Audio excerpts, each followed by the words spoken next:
tidak pernah kehilangan makna meskipun kita berada di situasi pandemi COVID-19. Dimana kali ini kita akan kembali mengulas memaknai kewajiban bela negara dalam rangka HUT kemerdekaan RI ke-75. Ada di studio bersama saya saat ini saudara Bapak Kapten Infantri Basri dan Ramil 180503 Bajiki. Selamat pagi Bapak. Selamat pagi Ibu, selamat pagi. Merdeka.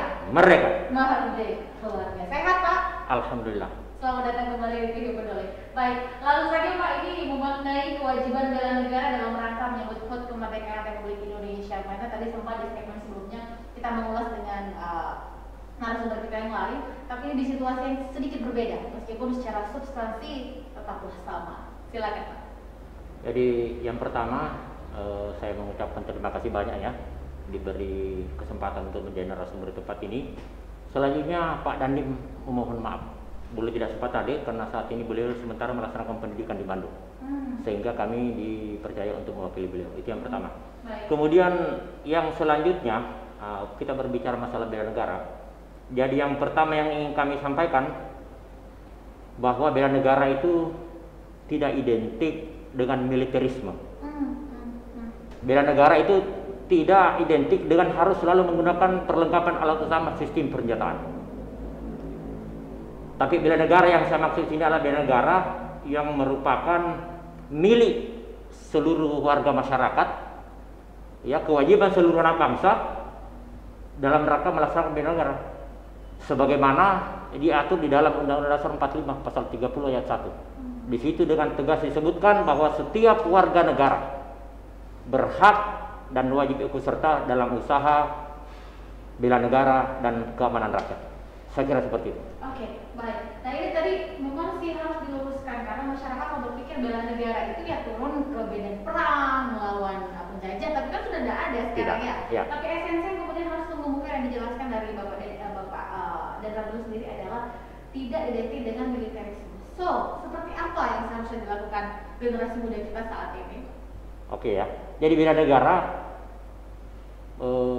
setiap sikap ya, bela negara itu adalah sikap dan perilaku setiap warga negara yang mencerminkan kecintaannya, mencerminkan kebanggaannya kepada bangsa dan negara kesatuan Indonesia yang berdasarkan Pancasila dan Dasar. Jadi kalau kita mau terjemahkan sikap dan perilaku ya, mencerminkan kecintaan, maka termasuk ibu penyiar yang sudah bertugas dengan kru-krunya yang ada di tempat ini, yang bertugas dengan respek yang tinggi, berdedikasi tinggi demi kepentingan bangsa dan negara, demi kepentingan pare-pare, ini sudah merupakan wujud bela negara.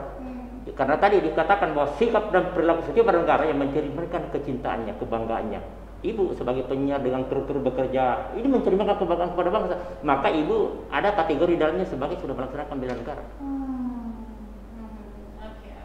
Baik, ini Pak, ini menyangkut HUT kemerdekaan Republik Indonesia. Saya sendiri merasa sedikit prihatin ya, karena situasinya mungkin karena kita berada di situasi pandemi sehingga tidak euforia semangat kemerdekaan itu tidak seperti tahun-tahun kemarin. Salah satu yang perlu saya kritisi adalah tidak semua masyarakat pare-pare merasa terpanggil paling tidak menegakkan bendera merah putih di rumah masing-masing. Tanggapan Pak? Kami ingin memberi penjelasan bahwa bela negara itu tadi saya kembali katakan merupakan tugas, tanggung jawab dan milik kita bersama bangsa Indonesia. Ya, kemudian dikaitkan dengan bagaimana air hari ini. Ya, karena situasi pandemi yang terus saya katakan meningkat sehingga ada instruksi pemerintah. Ya, ada perintah Panglima TNI, ada perintah Kapolri untuk melaksanakan setiap kegiatan itu berdasarkan protokol kesehatan, sehingga walaupun tidak begitu meriah kegiatannya, tapi saya ingin generasi muda tetap menanamkan tadi itu rasa cinta tanah air, ya, rasa bela negara, keriaan berkorban itu diwujudkan, termasuk nanti mengibarkan bendera, mengibarkan bendera setengah saat yang penuh, kemudian mengibarkan umbul-umbul. Seharusnya begitu. Jangan kita terpengaruh karena ada pandemi kemudian kita mengadakan seperti itu. Jadi kegiatannya boleh saja kita tidak memeriahkan karena situasi pandemi hari ini yang semakin membahayakan kita. Paling tidak semangatnya tadi, dedikasinya, kerelaan untuk berkorban itu harus kita tampilkan dengan kegiatan-kegiatan yang lain yang juga memungkinkan tidak melakukan terjadinya penularan virus COVID-19 di wilayah kita. Oke. Baik, ini Pak memang apa ya? Karena memang ada beberapa sedikit meskipun sudah dilakukan banyak pelonggaran di beberapa titik, tapi masih apa protokol penanganan COVID Bapak sendiri sebagai pengawas protokol COVID ya. Ini bagaimana sekarang karena saya yakin tidak sedikit juga masyarakat yang tetap mau menyelenggarakan kegiatan-kegiatan berkenaan HUT kemerdekaan. Kalau di wilayah Bapak sendiri di Bacukiki seperti apa? Jadi kalau di tempat kami ya, kebetulan membawahi dua wilayah kecamatan Bacukiki dan Bacukiki Barat. Kalau di dua kecamatan saya berani mengatakan bahwa kami sangat agresif ya, konsisten turun dengan bergandengan seluruh unsur. Ya hampir setiap hari ya, entah siang entah malam ya, melibatkan seluruh unsur ya, termasuk pihak pemerintah setempat, ada RT RW, ada lurah, ada camat, ada babinsa, babinkan, termasuk Kapolsek. Kami selalu turun bergandengan, dan hari ini ya kalau tidak bertepatan dengan kami diundang di sini, kami sudah tergelar di Pasar Sumpal juga untuk kembali mengingatkan masyarakat ya untuk tetap senantiasa menjalankan instruksi pemerintah ya, mendisiplinkan diri untuk menegakkan protokol kesehatan agar wabah bisa kita kendalikan. Oke, baik. Nah ini Pak, ini kan sebenarnya kewajiban bela negara. Ini sebenarnya bagaimana tanggapan Bapak? Kemudian kita tetap memahami esensi daripada cinta tanah air dan bangsa dari kecil, sedari dini. Menurut Bapak, silakan. Jadi kalau saat ini ya, memang kita harus akui ya bahwa ada degradasi ya di semua lini ya. Saya berani mengatakan bahwa itu tidak boleh kita mengatakan bahwa itu kesalahan generasi itu sendiri. Baik. Tidak boleh. Jadi ada sistem yang barangkali harus kita perbaiki. Ya, salah satu contoh ya, di saat kami masih kecil, masih sekolah SD, itu kita belajar sejarah. Ya, kita belajar sejarah. Kalau kita ingin paham sejarah ya harus belajar sejarah. Kalau kita ingin pintar mengaji harus belajar mengaji. Ya, jadi salah satu materi barangkali yang perlu digali dan diajarkan kembali itu di semua lini itu harus bagaimana ada sejarah kita kembali. Ya, karena itu salah satu bentuk metode barangkali bagaimana generasi muda itu bangkit kecintanya kepada bangsanya karena dia mengerti sejarahnya. Bagaimana mungkin kita bisa mencintai bangsa sendiri kalau kita tidak mengerti sejarah perjalanan bangsa, sehingga mungkin ada tadi saya katakan terobosan kita gulirkan kembali bagaimana sejarah digulirkan sehingga generasi muda itu paham sejarah bangsanya sehingga melahirkan kecintaan kepada bangsanya. Hari ini sudah tidak ada sepertinya. Terobosan dalam artian inovasi yang perlu dilakukan. Kalau boleh ini cemerlang dari Pak dan harus seperti apa terobosan yang perlu dilakukan saat ini? Jadi yang sering kami lakukan ya kami rajin masuk sekolah. Ya masuk di sekolah SMP, di sekolah SMA ya yang ada di wilayah kami itu masuk menjadi inspektur upacara, masuk memberi materi-materi itu berkaitan dengan bela negara, berbicara dengan sejarah. Itu yang selalu kami lakukan. Jadi kami gencar melakukan itu sebenarnya, tapi apa artinya kalau itu hanya dilakukan di sektoral saja, tidak dilakukan serentak di seluruh negeri. Kita ingin itu masif ya, karena kalau kita ingin mencintai bangsa ini harus tahu sejarahnya ya. Saya beri contoh saja, saya ini umat muslim yang taat beragama, bagaimana mungkin saya bisa mengagumi Rasulullah Nabi Muhammad SAW kalau kami tidak mengerti sejarah bangsa, sejarah Rasul. Sama juga hari ini bagaimana generasi muda bisa mencintai bangsanya kalau dia tidak paham sejarah bangsa, sehingga sejarah harus diluruskan. Itu yang barangkali yang perlu kita lakukan sehingga itu tadi tidak terjadi degradasi seperti yang kita rasakan hari ini. Oke, baik. Sedikit mohon izin Komandan. Ini saya sedikit kembali sejarah. Ada salah satu statement dari para bapak-bapak negarawan kita dulu mengatakan bahwa zaman kami masih enak karena kami melawan penjajah. Zaman kalian itu akan sedikit lebih sulit karena melawan bangsa sendiri. Tanggapan Komandan seperti apa? Ya, itu saya kira saya benarkan itu ya. Karena melawan musuh itu kan nyata ya. Jepang menyerang kita itu nyata dengan kekuatan militer, jadi bisa dihadapi dengan kekuatan militer. Tapi hari ini kenapa tidak sulit? Karena perang hari ini tidak terjadi perang seperti dulu. Jadi negara asing menginvasi kita itu tidak menjajah negara-negara lain itu menjajah kita tidak dengan menginvasi dengan kekuatan militer, tapi mereka menggunakan dengan cara-cara masuk di politik, masuk di ekonomi, masuk di budaya, masuk di hankam. Jadi masuk semua lini ini yang tidak nyata dilihat. Sehingga tidak salah kalau beliau mengatakan kami dulu lebih mudah karena hanya menghadapi penjajah. Itu nyata dilihat. Oh, Jepang datang dengan sekutu, dengan kota bisa dilihat. Tapi hari ini musuh yang kita hadapi hari ini lebih beribu bangsa karena tadi itu musuh-musuh itu tadi masuk melalui ideologi politik, sosial, dan budaya. Inilah yang hari ini tadi memaknai bahwa lebih susah menghadapi perang hari ini bangsa sendiri ketimbang menghadapi perang di masa lalu. Saya kira seperti itu. Oke, baik. Kalau kita cerita Komandan, mohon izin. Ini sebenarnya kita mengalami serangan yang tidak kita sadari sebenarnya.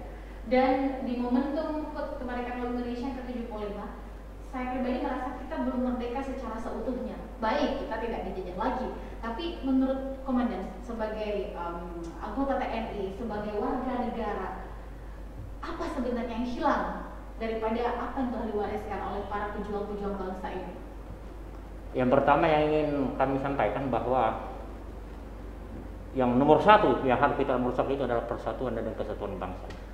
Itu yang tertinggi, ya. Semangat persatuan dan kesatuan bangsa. Mari kita lihat bukti. Ya, bangsa Indonesia merdeka tanggal 17 Agustus tahun 45. Itu bukan tentara, bukan polisi yang memerdekakan bangsa, tapi seluruh rakyat.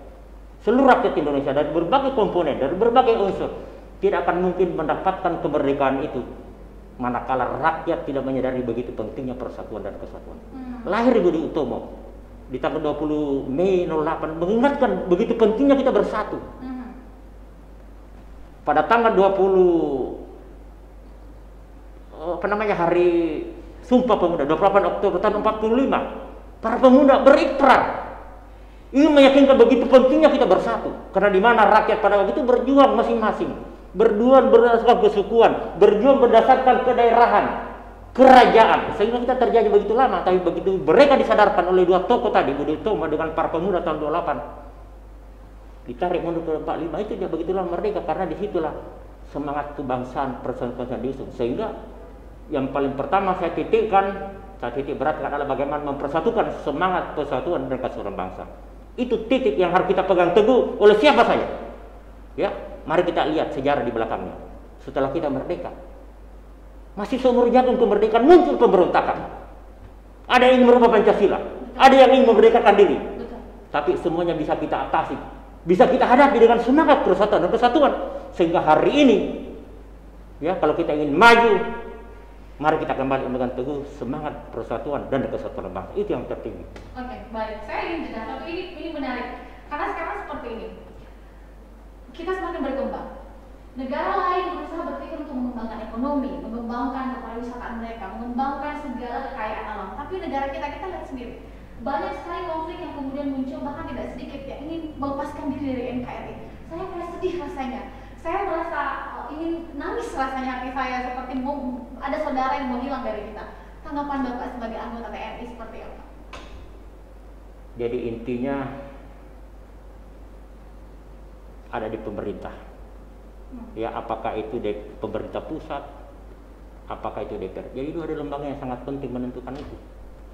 Jadi setiap melahirkan suatu prodi undang-undang itu harus jauh dari unsur pemecahan, ya. Kita ketahui bersama beberapa waktu yang lalu, kan aneh, di saat Pancasila yang sudah dirumuskan dulu oleh para pendahulu, kata kalau begitu yang sudah permanen dan sudah diterima oleh anak bangsa semua, tiba-tiba di BERA hari ini ada wacana, ada sekelompok elit, ada sekelompok orang tiba-tiba ingin merubahnya menjadi Trisila dan Ekasila. Inilah yang saya katakan tadi, baik kembali kepada bagaimana di atas sana. Kita ini kan ada di hilir, ya. Kalau hulunya keruh maka hilir pun ikut keruh. Jadi semuanya tergantung ke pusat. Bagaimana kebijakan dibuat, bagaimana membuat undang-undang, kita jalankan. Nah, seperti saya contohkan tadi, ya, ribut orang, turun memprotes orang karena sesuatu yang seharusnya tidak perlu dibicarakan. Inilah yang terjadi hari ini. Akhirnya menimbulkan perpecahan, persatuan tadi ini. Untuk itu tadi kembali memegang teguh semangat persatuan dan kesatuan. Mau kita lihat buktinya, begitu pentingnya semangat persatuan. Bagaimana Soeharto berkuasa 30 tahun. Mereka bisa tumbang karena kebersamaan persatuan rakyat. Ini sejarah membuktikan. Kemudian berikutnya, gagalnya undang-undang HIP itu karena persatuan rakyat. Rakyat menolak. Jadi pegang teguh semangat persatuan bangsa. saya yakin dan percaya kalau itu masih kita kokohkan, insya Allah kita akan terus maju dan berkembang seperti negara-negara lain yang maju di dunia ini. Benar sekali, sepakat kemudian. Jadi persatuan dan kesatuan bangsa ini harus kita pupuk semakin kuat, Semaksimal mungkin. semaksimal mungkin. Kita jeda dulu saudara. Kami masih akan segera kembali tetaplah bersama kami di TV Peduli.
Pendengar, mari kenalan lebih dekat dengan kami. Klik tombol like di Facebook fanpage Radio Peduli 96,9 FM dan live streaming di rpp.pareparekota.go.id atau dengarkan kita juga melalui aplikasi RDio. Download aplikasinya di Play Store secara gratis. On your radio, on your mobile, and online.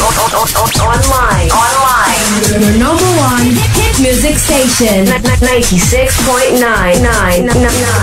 Radio Peduli FM.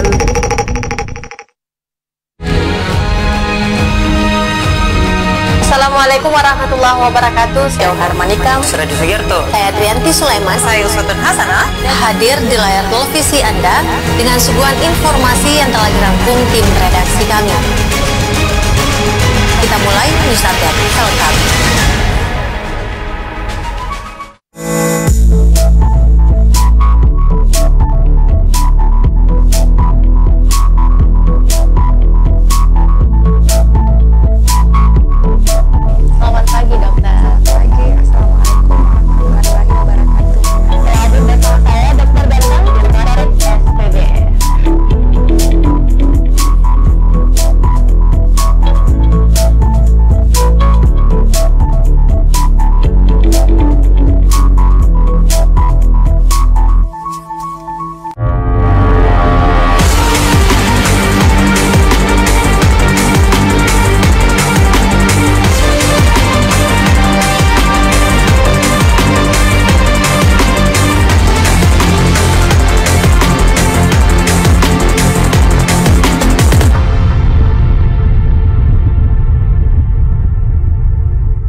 Terjemahkan secara sederhana, tapi ini sebenarnya suatu hal yang luar biasa yang kalau kita tangkap esensinya ini impact-nya juga besar. Nah, baik, ini saya kembali untuk di Kota Parepare ya.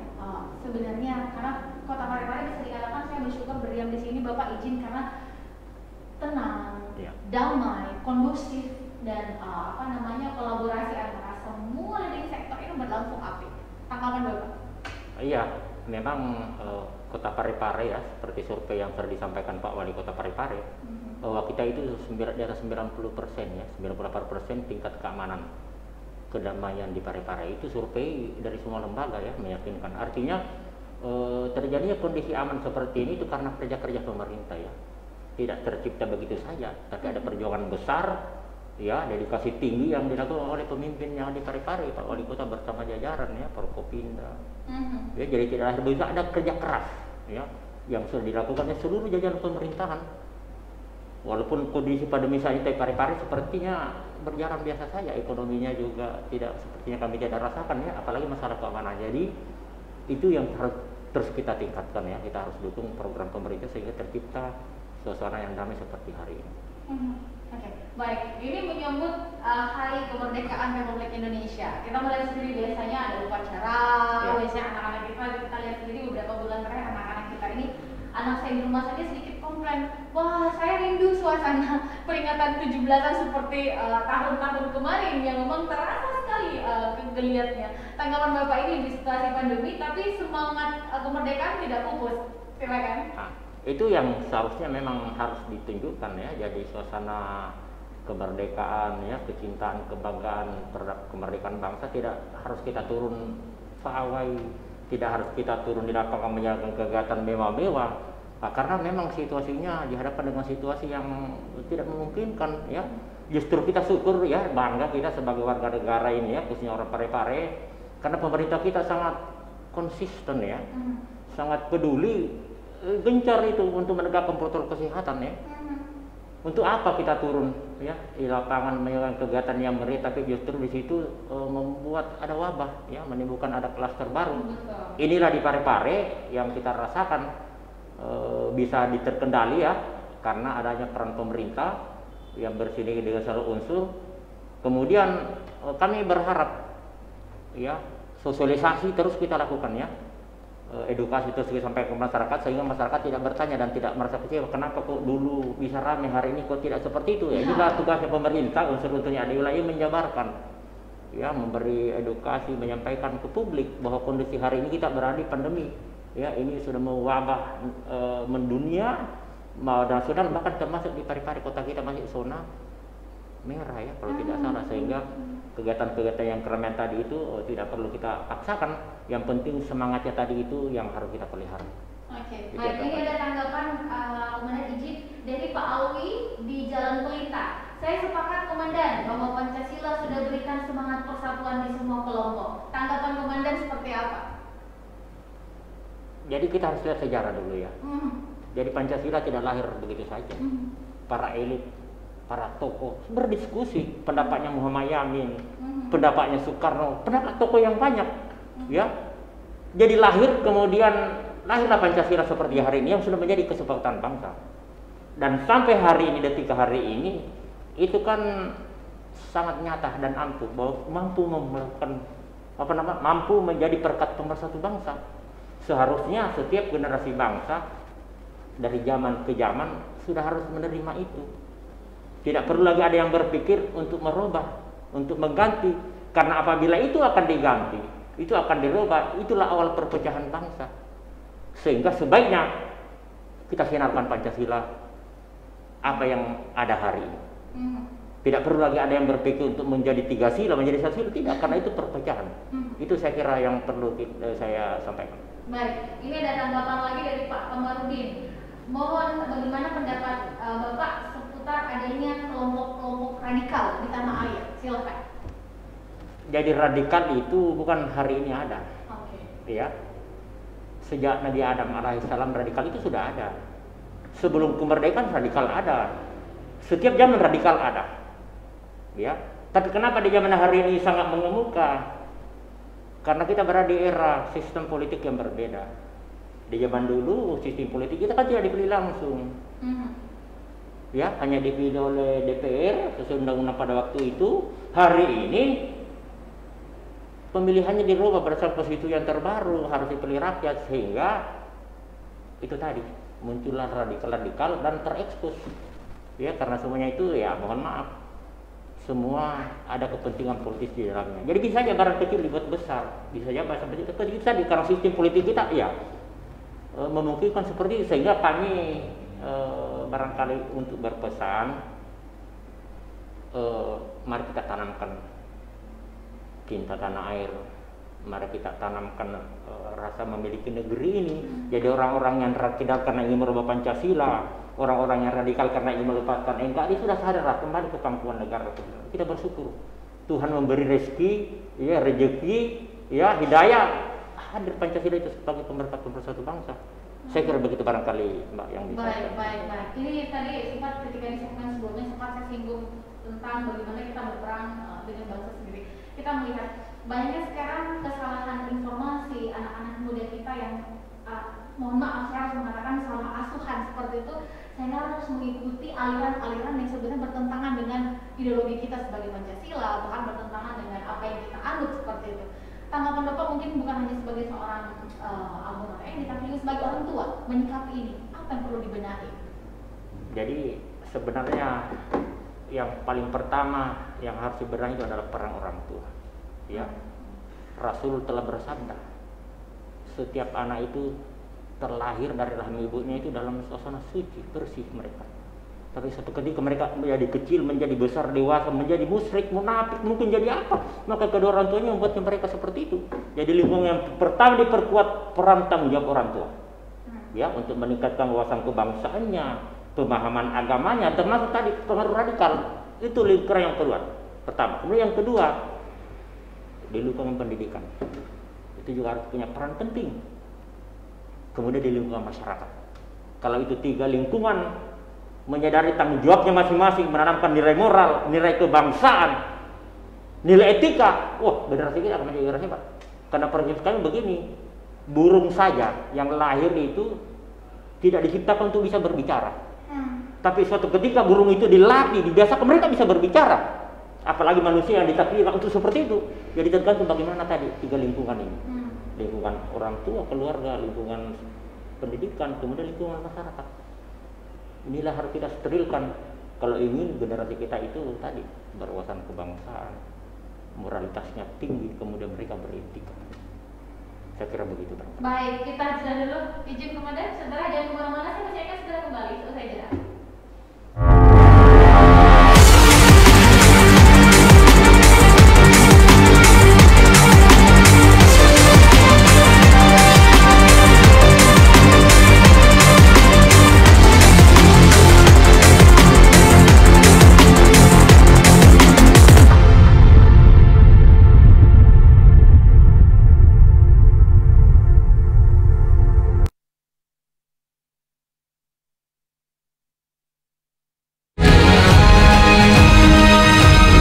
Assalamualaikum warahmatullahi wabarakatuh. Saya Harmanika, Suradi Sugiarto, saya Trianti Sulaiman, saya Uswatun Hasanah, hadir di layar televisi Anda dengan suguhan informasi yang telah dirangkum tim redaksi kami. Kita mulai news update selengkapnya. Peduli FM. Pendengar, mari kenalan lebih dekat dengan kami. Klik tombol like di Facebook fanpage Radio Peduli 96,9 FM dan live streaming di rpp.pareparekota.go.id atau dengarkan kita juga melalui aplikasi Radio. Download aplikasinya di Play Store secara gratis. On your radio, on your mobile, and online.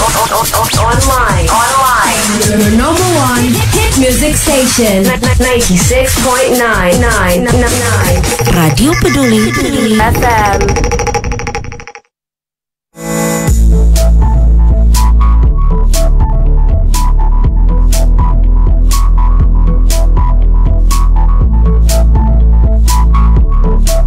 Selamat pagi, dokter. Pagi, assalamualaikum warahmatullahi wabarakatuh.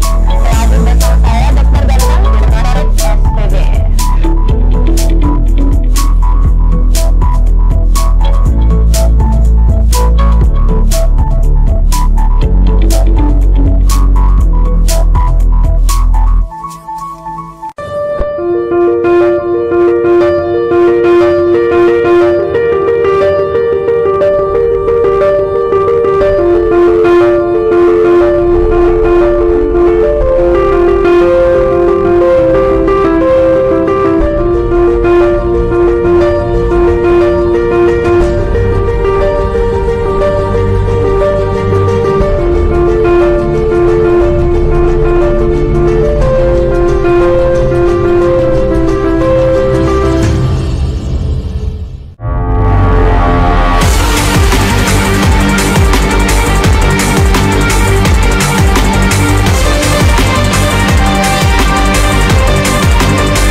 seputar salah satu inovasi yang dilakukan oleh Pak Ramil Baju Kiki, Pak ya. Seperti apa yang ini bermanfaat sekali tentunya di tengah situasi pandemi, silakan.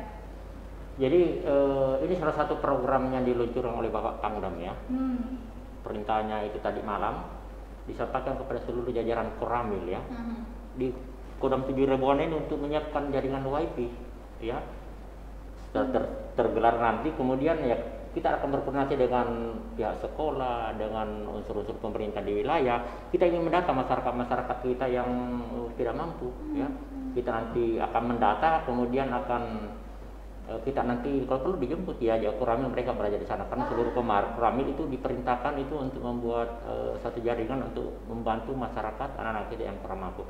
Dan wujud ini, kegiatan ini ya, ini sikap bela negara yang saya sampaikan tadi, sikap dan perilaku setiap warga negara yang mencerminkan kebanggaannya, kecintaannya kepada bangsanya. Ya, ini sikap-sikap yang dilakukan Panglima ini menunjukkan cinta dan bela negara. Oke, luar biasa. Jadi ini jaringan ini, kalau WiFi ini diperuntukkan untuk anak-anak yang mungkin apalagi sekarang libur, dan mungkin kita tahu sendiri kemampuan mengakses IT tidaklah sama setiap orang tua. Ini adalah salah satu inovasi dan solusi luar biasa yang diluncurkan oleh Bapak Pangdam. Iya. Baik, yang terakhir barangkali Bapak sebelum kita berpisah dari layar kaca pemirsa di rumah, ini tadi saya ingin merangkum sedikit dua tanggapan dari Bapak Alwi dan juga Bapak Kamarudin, bagaimana Bapak berdua ini begitu merespon Pancasila tetap menjadi sendi-sendi dan akar daripada bangsa ini, dan bagaimana kemudian Pak kita kembali memperbarui hati kita, merefresh jiwa kita bahwa NKRI harga mati. Silakan. Jadi yang ingin kami sampaikan lagi bahwa tadi saya sudah meletakkan yang tertinggi itu adalah memegang teguh semangat persatuan kesatuan bangsa. Kan muncul pertanyaan, semangat persatuan yang mana yang dimaksud? Jadi saya ingin merangkum 4 semangat persatuan kesatuan yang harus mati. Yang pertama, mari kita mantapkan semangat persatuan dan kesatuan bangsa itu dalam menerima Pancasila sebagai ideologi negara. Ya, ini yang tidak boleh lagi mempertanyakan. Karena rakyat marah apabila ada yang ingin mempertanyakan ini, apalagi ingin menggantinya. Persatuan kesatuan itu yang harus diletakkan. Pancasila harga mati. Ya. Jadi orang-orang yang berpikir untuk merubah ya segera sadar. Ya, segera menyadarkan diri, mari kita kembali ke jalur yang sudah sejarah kok sudah melahirkan begitu. Itu yang pertama. Kemudian semangat persatuan yang mana lagi yang harus kita jaga? Kebinekaan. Ya.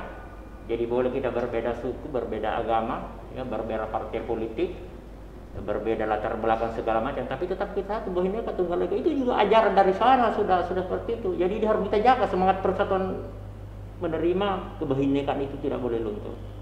Ya, jangan karena ada otonomi daerah kemudian tidak boleh.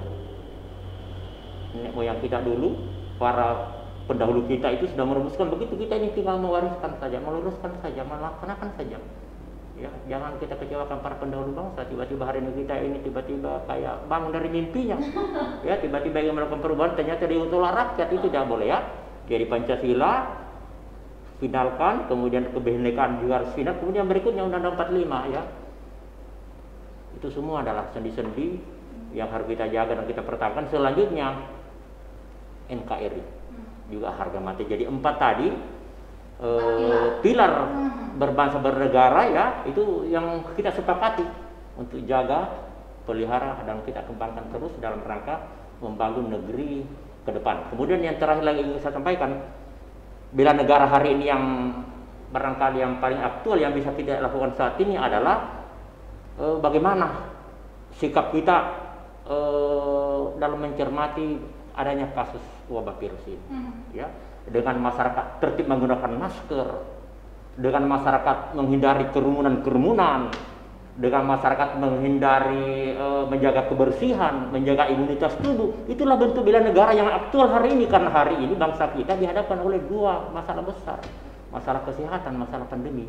Ini sangat memprihatinkan, aku sedih melihatnya. Setiap hari meningkat 2.000 orang, 1.900, 2.500, aku sedih melihatnya. Karena pemerintah sudah bekerja banyak, sudah membuat organisasi, bekerja maksimal, memberi anggaran, tapi kasus terus mewabah. Kenapa terjadi begitu? Karena sebagian masyarakat kita tidak disiplin. Padahal dengan melaksanakan protokol kesehatan sesuai dengan anjuran pemerintah, itu sudah bagian dari bela negara. Bahkan saya katakan itu berjihad kita, jihad. Bela negara melalui melawan virus tadi itu dengan protokol itu jihad, dan itu bela negara. Jadi itu yang terpenting hari ini harus dilakukan oleh setiap masyarakat. Sadari bahwa penting sekali pakai masker, meninggalkan kerumunan banyak, kemudian menjaga imunitas dan kebersihan. Kemudian yang kedua, masalah yang kedua hari ini ekonomi. Kita harus mengakui itu bahwa ekonomi terpuruk karena wabah ini. Saya berharap kepada seluruh masyarakat dari semua unsur, ya, pengusaha kecil, menengah, kelas mewah, segala macam itu terus bergiat bagaimana menumbuhkan ekonomi sehingga pari-pari tetap labil seperti biasanya. Amin. Amin, insya Allah. Itu harapan kita bersama.